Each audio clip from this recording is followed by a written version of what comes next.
Passionné de jeux, de sport et d'actualité, Jean-François Barry.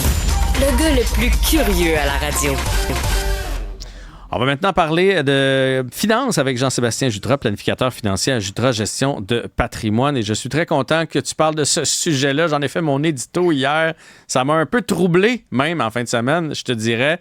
Le fameux mouvement FIRE, donc la retraite à 40 ans, ou en tout cas le plus tôt possible, qui vient avec un paquet de décisions financières éventuellement. Ça m'a troublé, Jean-Sébastien, parce que de un, je suis passé 40, fait que c'est pas quelque chose que je peux envisager. Puis aussi, je trouve que ça amène tout un questionnement sur profiter de la vie maintenant, travailler comme un fou, profiter plus tard, le dosage dans tout ça. Mais parle-nous tout d'abord du mouvement. Qu'est-ce que c'est? Explique aux auditeurs, auditrices.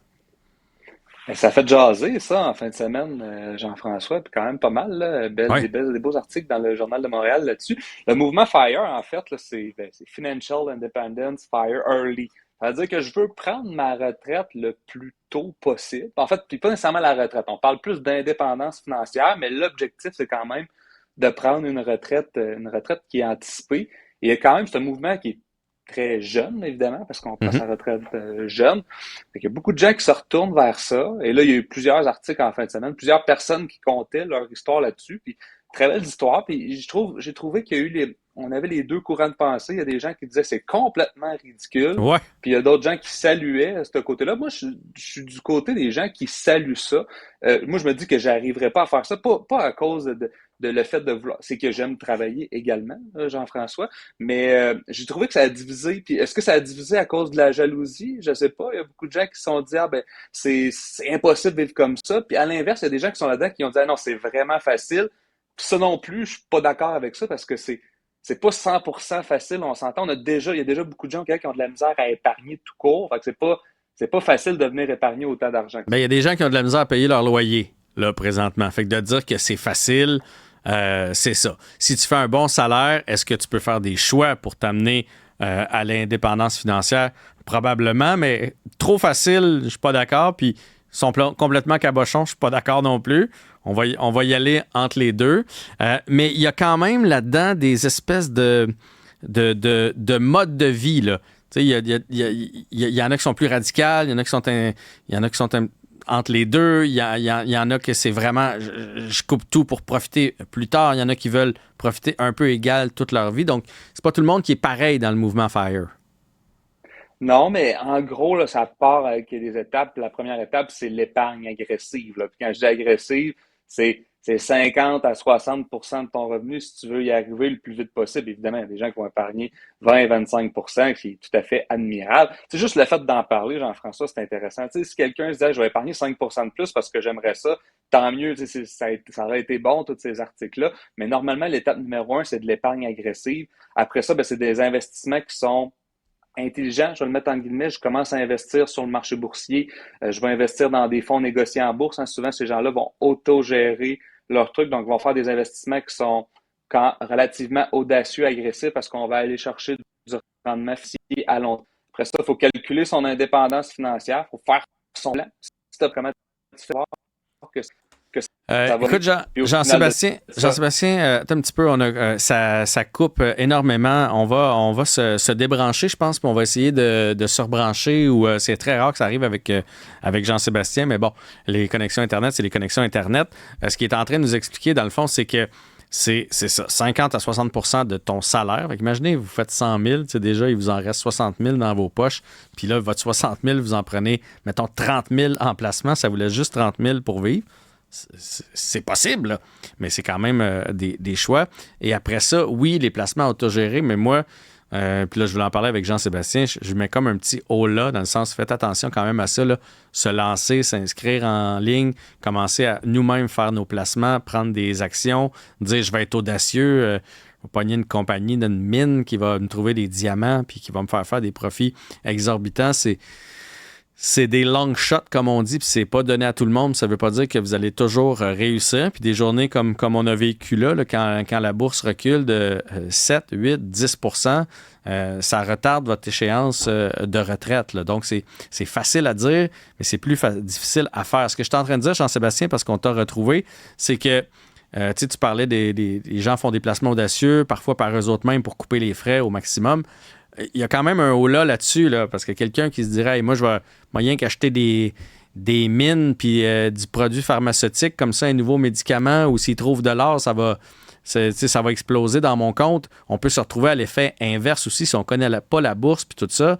Tu peux investir, puis te retrouver finalement au bout que tu as fait dans le négatif. Là. Fait qu'il faut faire attention quand même sur le risque qu'on prend avec nos sous.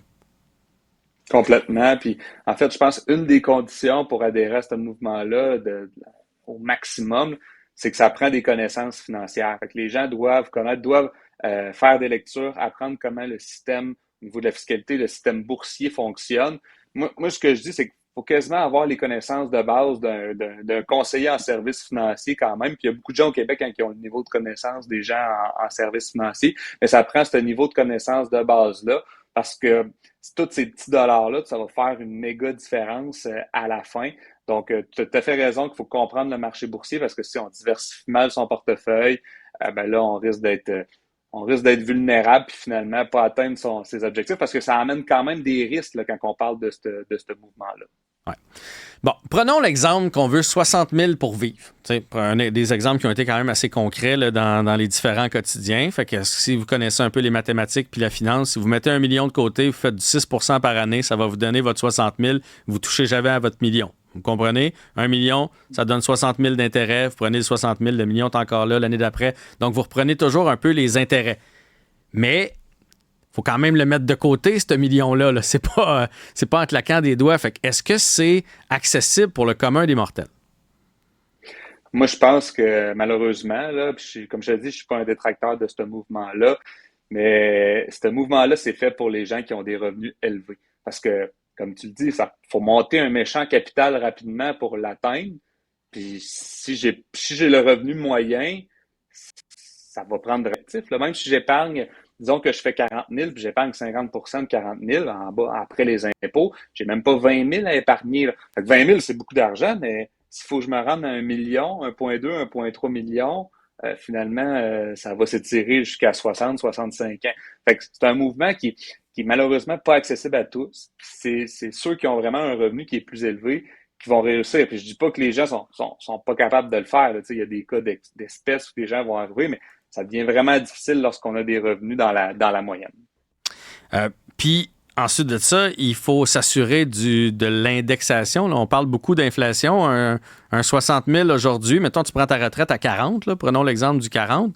Mais si tu veux avoir le même niveau de vie rendu à 70, bien là, c'est plus 60 000 que ça va te prendre. Là. C'est probablement 100 000 parce que vous savez qu'on ne reviendra pas là-dessus, mais un chip, ça coûtait 10 cents dans le temps. Là. Fait que, tu sais, les produits vont coûter plus cher, l'essence va coûter plus cher, les voitures vont coûter plus cher. Donc, il faut s'assurer d'avoir cette indexation-là aussi pour nos revenus puis notre salaire.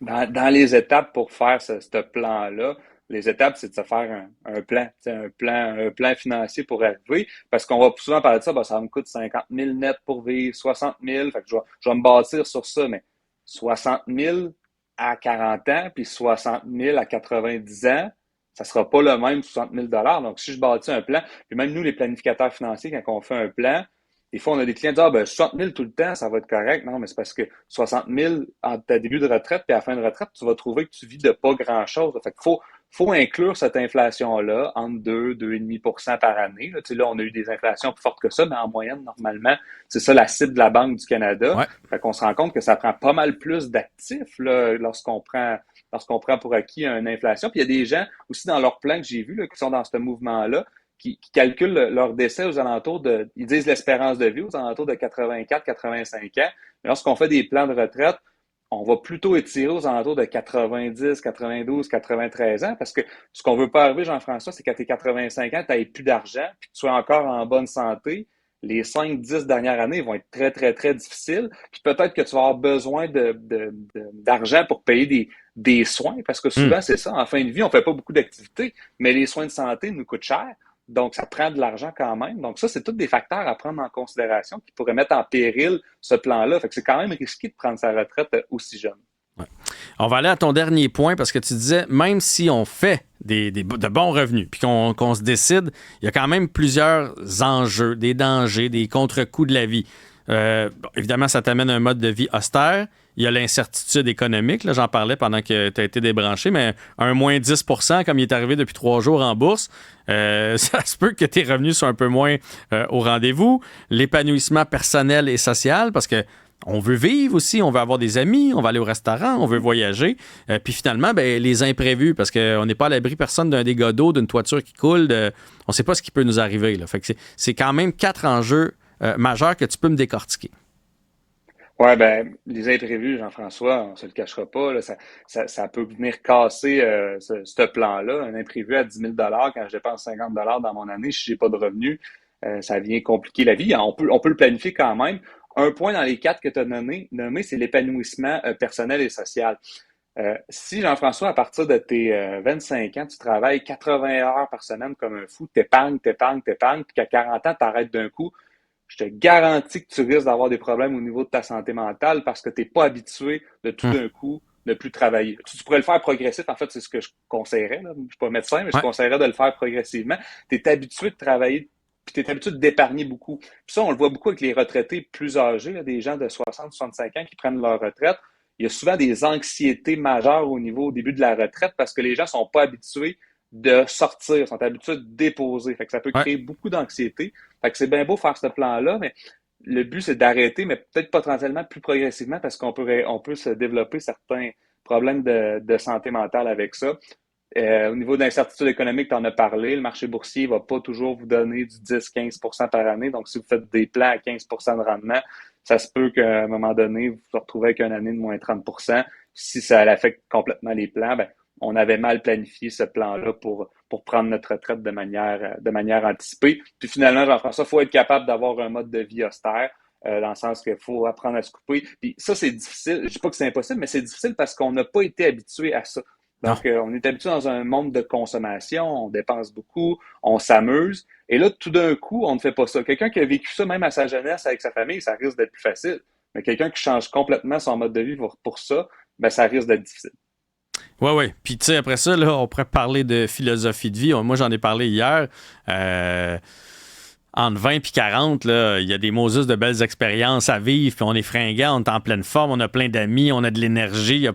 Moi, je me calcule avoir été assez raisonnable, puis il y a des affaires que je referais en faisant « Hey, j'aurais dû lâcher mon fou là, pendant qu'on n'avait pas d'enfants. » Fait que, tu sais, mais là, vous avez le droit là, de prendre ce mode de vie-là, mais de dire « J'arrête tout pour en profiter de 40 à 60 », mais n'oubliez pas que 20 à 40, c'est quand même pas désagréable à vivre aussi. La bonne nouvelle là-dedans, tu en as parlé, c'est que d'un, ça amène un éveil sur l'épargne, sur la connaissance qu'on peut avoir de sa retraite, de planification, d'aller chercher les outils. Et ça nous amène à nous questionner, parce qu'il y a quand même des affaires qui sont pas fous là-dedans.